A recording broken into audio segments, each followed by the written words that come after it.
So that's just something that a lot of people don't really pay attention to. But make sure, especially here, maybe Tamara, I don't know, maybe you can take some pictures for people. Make sure it's really high quality and it's high resolution, okay? You don't want to have the selfie kind of pictures, because how will you stand out when you're pitching yourself to something and everybody has these great pictures and yours looks like it's half dark and not in focus? It's not good. It's not good positioning, okay?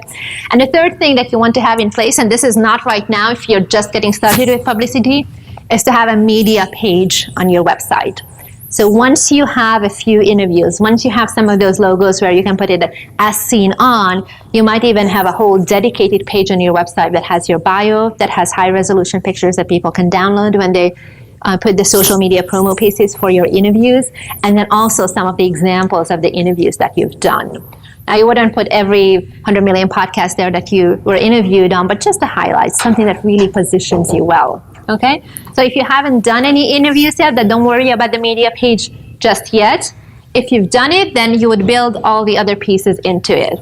Okay, and then start giving actual links to interviews. Another thing that you want to do too is to save those interviews that you've done, to download them, the MP3s of your podcast, or take a screenshot of the article where you were mentioned, because sometimes those pages come down. Not always, but it could be that it disappears, and you want to have a copy so that you have it for your own records. Okay? Are we good? Yeah, just in relation to headshots, does it make a difference between facial hair or clean shaven? Like, is there a preference? Depends on your brand. Okay. Completely depends on your brand. Have you seen the beard dollar beard club guys? They have to have it. Yeah. Like, as ridiculous as it sounds, like, I'm in the insurance niche. Right. Not sexy, not fun, not particularly cool. Up until recently, really sell though, right? I'm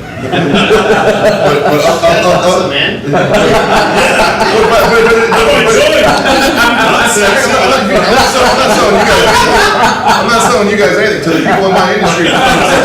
But I mean, if any of you guys want to talk insurance, I'll bore you.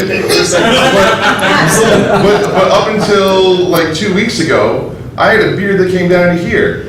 And the only reason I took it down was because my wife said I was scaring the parents of my kids' friends. So, I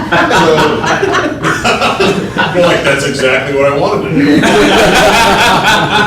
but my following loves my beard. They do, in plain English. And my partner has a equally epic beard. And we're doing all right. Can I share something? I mean, you make a lot of sense. Yeah. I think, Michael, earlier you might have been asking too, like, what do you say about yourself? There's two things that make you stand out. It's who you serve, like what tribe do you care about? Like if it's for insurance for you, then you just focus on that tribe, and it doesn't matter what you look like. The tribe will understand you support them, and tribes have adopted some crazy people. Like Richard Simmons, huge tribe. I mean, I respect a guy like crazy, but pretty crazy, right? Yep. And so it's who do you serve, and then the second part is any attempt to be anything but yourself is gonna fuck you in the media. Yep. Yeah. Like you should just be you. And so if they say how much do you make, are you six figures and you made $98,000, you say I'm just off. Because like you and the more transparent you are, the more the media will come to you. I used to have a media image. You can go back and look. I had thousands of dollars in suits. I just got rid of $250,000 in clothes this weekend. It felt so liberating. It's like awesome. Custom shirts, custom suits. We put them all in a pile, and my kids put them in bags. And now that I shared that I've been diagnosed with ADD and Asperger's and ADHD, and I've had all this shit in my past, and like the more transparent I've been, like I was on some pretty badass stages. I started talking about that stuff. Like I'm with Tony Robbins, Robin Sharma, Shaquille O'Neal. Like life changes. So every one of you has a story that is a core story and a core group you serve. And the faster you can get to that and start talking about it, the better. And if you see these anomalies of like little kids who are getting a ton of media attention and massive social media platforms, go look at what they're saying. They're talking to a tribe and they're sharing their core message very transparently. Yeah. And there's this generation of kids who knows how to do that just automatically. They're like 7 or 8 years old, they talk to a tribe and they share it transparently. My kids do it. Mm-hmm. They've got this app called DIY where they've got massive followings. Well, like one of the things that I hear from a lot of my people pretty consistently is they all say, like, you know, you just put yourself out there, like, Dude, you don't give a shit. You wanna know why they love you? Because you're the insurance guy with a beard. Because every other fucker should be looking like himself, and he doesn't.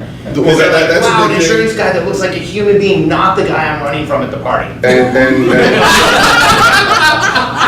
Ned Ryerson. Right? by the end of the party, you're running from me, but But the beard draws them in. It does. They're like, I'm gonna talk to the lumberjack. Shit, am I buying life I insurance? got people from all corners of the That's United awesome. States telling me that they can't wait to stroke my beard. And it's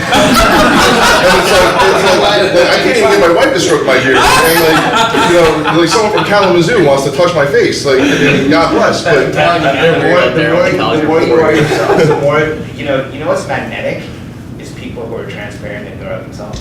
Yeah. Because you're like, the more transparent you are and the more you are yourself, the more magnetic you become.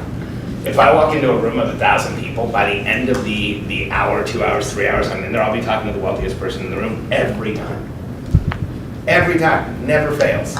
And people, like, I tell my team, hey, just watch, I think this might be the person, and then they'll walk up and all those people, I'm like, how the fuck does he do that?